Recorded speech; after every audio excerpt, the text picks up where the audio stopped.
Hello and welcome to the Franchise Marketing Show. The video or the podcast you're about to watch or listen to was recorded at the British and International Franchise Exhibition at Olympia. It was a very busy event, so there was a little bit of background noise, so it wasn't filmed in a recording studio or anything like that, but it is a really interesting conversation. Hope you enjoy it. Hi Adrian, welcome to the Franchise Marketing Show. We are live here at the British and International Franchise Exhibition. Thank you. How are you doing? How's Fantastic. your Really good, really good. Excellent. Do you want to just introduce yourself and let everyone know where you're from? Okay, so my name's Adrian Ayres and I'm the Commercial Director of Puccino's Worldwide Limited. And how long have you been involved with Puccino's? I've stopped counting now, so it's actually over 20 years. Okay, moving swiftly on. Well, I did that bit out. So, Adrian, in terms of the exhibition, I know we're only on day one, but what has been the highlight so far for you at this exhibition? To me, I think it's a mix, in all honesty, between, I think there's some fantastic strong leads this year. It's probably been our busiest show over the last few years. Definitely that 100%, because this is why we're here, but also it's part of the community, it's part of the franchise community. So it's great to catch up with the names and the faces that you know within franchising. So I think the whole experience is great, and there's a buzz about the team when we do these sort of events. It just sort of brings it back to life. It helps you sort of re-energise with a brand again as well. That's really nice to hear that the whole team gets energised by being at these kind of events. Yeah. No, it is great. I mean, as you all know, it's hard work. These things don't just happen. There's a lot goes behind the scenes of them. But overall, yeah, it's positive. It's positive impact. So how are you and your team finding the quality of the conversations that you're having? Yeah, overall strong. I think it's probably been one of the probably the strongest years since 2019. If I'm being totally honest, I think just before heading into sort of, the pandemic and those sort of things, which behind us. But we had fantastic leads then. But it just this year it feels like we're back to normal times and those sort of days of some real potentials, real strong leads. Excellent, that's really good to hear. Yeah. And in terms of speaking and having that opportunity to speak to people face to face, why do you think that's important? It's about putting sort of engaging with a brand. It's not just the brand's name; it's the people. And we're very open and honest with our brand. And I'd say to potentials coming up to us that we need to like each other.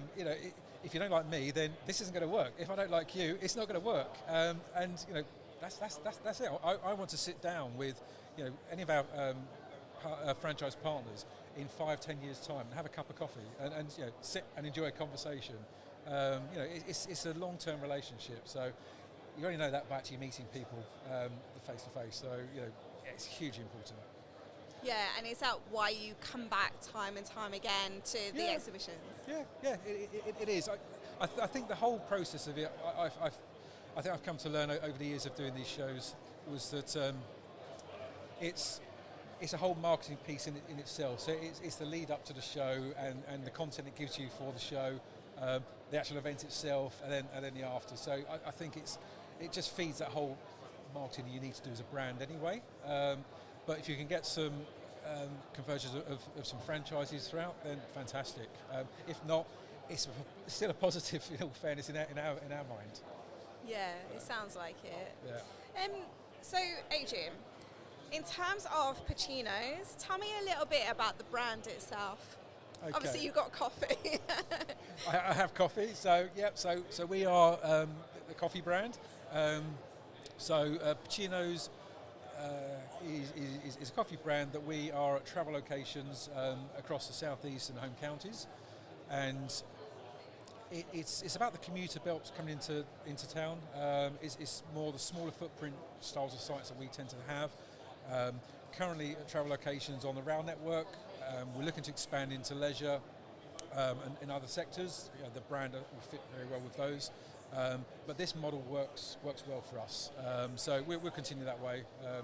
But it's about offering a quality product, offering a great service, and I think with us, it's about being a bit fun, a bit cheeky, a bit quirky, and that's our USP. That's our point of difference. I think there's a lot of great brands out there. We all do a good job, quality-wise and service-wise, but we have a little bit of fun with it. And I've seen elements of that, even down to the little biscuit. Yeah, and they're quite addictive, those biscuits. So be careful. Adrian, how would you describe your typical franchisee? Who is it that you're looking for?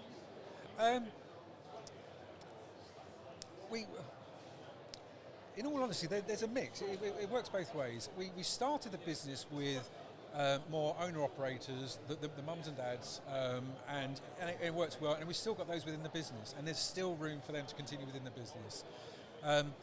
I think over the years, what some of the operators have realised is that the model works extremely well. So we've developed a lot of the partners into multi-sited franchise partners, and all of a sudden they're stepping away from actually managing or being hands-on in the stores themselves. While some of them love it and still do it, fantastic, but I just realised that no, this is a different business, and so it's a slightly different model to what was historically built, but both have a place. So we work with those partners to develop further. That some franchise partners have got 4 and 5 stores, and also we're starting to look at the corporate partners and the contract caterers to move the brand into different sectors. Okay. And in terms of the average day that your franchisees can expect, I mean, obviously you just mentioned that everyone's business is run differently. Yeah. But what is an average day like? Again, it'll vary. It starts very early. As they could be on site at 5 o'clock in the morning if they're working the site themselves. There's one of our franchise partners who's been with the business for a similar time to me, actually, about 20 years. And he's continued to go into the store to work from 5 o'clock in the morning until 11 o'clock, and then goes off to play golf. No wonder he needs coffee. So no wonder he needs coffee. But it's addictive. That customer service. He's had very busy stores over the years, and he still loves being part of it. But then it works with his lifestyle of he'll go and play golf, and others will work the site from open till close, and others have teams that are in place. Stores, the main part of the business is in the morning. It's peak time in the morning still. But then some sites will be busier up until 7 o'clock, 8 o'clock in the evening. So it can be a long day for some. Yeah. But then they don't need to be there themselves the whole time. It's about having the right team, the right people. Yeah, that's the same in any kind of business. You've got to have the right people around you, haven't you, to make it a success. Yeah, definitely. Yeah, and in terms of plans for the future, what do you see happening for Puccino's? So the model works fantastic as it does at the moment. The franchise partners, are all successful. Perfect. That's one thing. We'll just continue. Super. For us, we'll continue on the rail network, so we need to expand with those. We've got some sites in the pipeline, new opening planned for probably April, which is great. So that'll continue, and I think for us it's about continuing with the same style of model, but in different sectors, and also we're exploring different types of models, more of like a proudly serving type model, again for different sectors which have got a few trials ongoing at the moment. So the core of the business is stable, that'll carry on as it is, and it's just looking outside of that to see where else we can go. So it sounds like there's some quite exciting avenues. There's a lot. We keep ourselves very, very busy, I have to say. Yeah, that's why you're drinking lots of coffee. That's why I drink lots of coffee, yeah. You've talked about the sector, you've talked about franchising industry. Is there anyone that you particularly admire within the franchise industry? I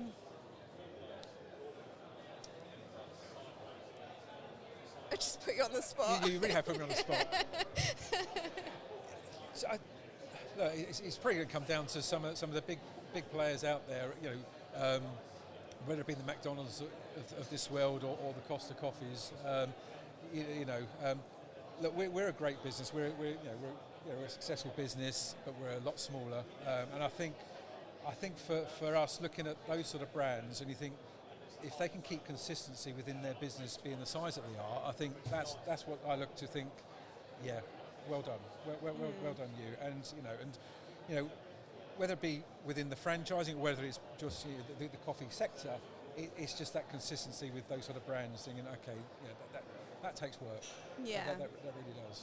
Yeah. So a McDonald's, as we know, I mean, crikey, it's consistency all the way through, I think. Yeah. So is that the dream, to kind of be global and? It's got to be everyone's, really, is it not? Yeah. Why not? Aim big. So if you go to Australia and you need any marketing, I'm more than happy to go and help. I'll put you top of my list. What do you think we need to do in the franchise community to expand the messaging about franchising? Because as you say, you've got a great model. Franchising as an opportunity to own a business is a really good way of doing things. So what do you think is needed in the sector? I think it's more awareness. It's probably about more brands working together with the British Franchise Association, which from seeing what they've been doing over the last year or so and what they've got in the pipeline for this year, you think it feels like it's all going in that direction now, if I'm honest. And and it is about the marketing out there. It's about the advertising boards. But the British Franchise Association need the brands like us to work with them to share the message, because we're advocates. We're seeing it. We're breathing it. So it's about awareness. I mean, with us, I think we're sometimes not great at marketing. We're just quietly getting on with the job, thinking it's working well, but we don't tell a lot of people. So that's something that we keep on working on. But I think all of us, it's just about working together, just keep pushing awareness. Because it's a great community to be in. It really is. Yeah, it really is. Which leads us to my final question. Adrian, what is it that you specifically love about the franchise industry? I think it is that community feel. It gives people opportunities out there to have their own business, with the support of a brand. As long as they understand franchising fully, and that's all of our roles to make sure that we educate and they know what they're signing up for. But I just think it's the community. It really is. I don't think there's anything else I can say. That's fine. It is definitely, there is a real sense of community. Yeah. You come to these kind of things and you bump into people like, oh, hi, how's it going? No, exactly. Yeah, it's a really nice atmosphere, isn't it? Yeah. Adrian, thank you so much for your time. Really appreciate it.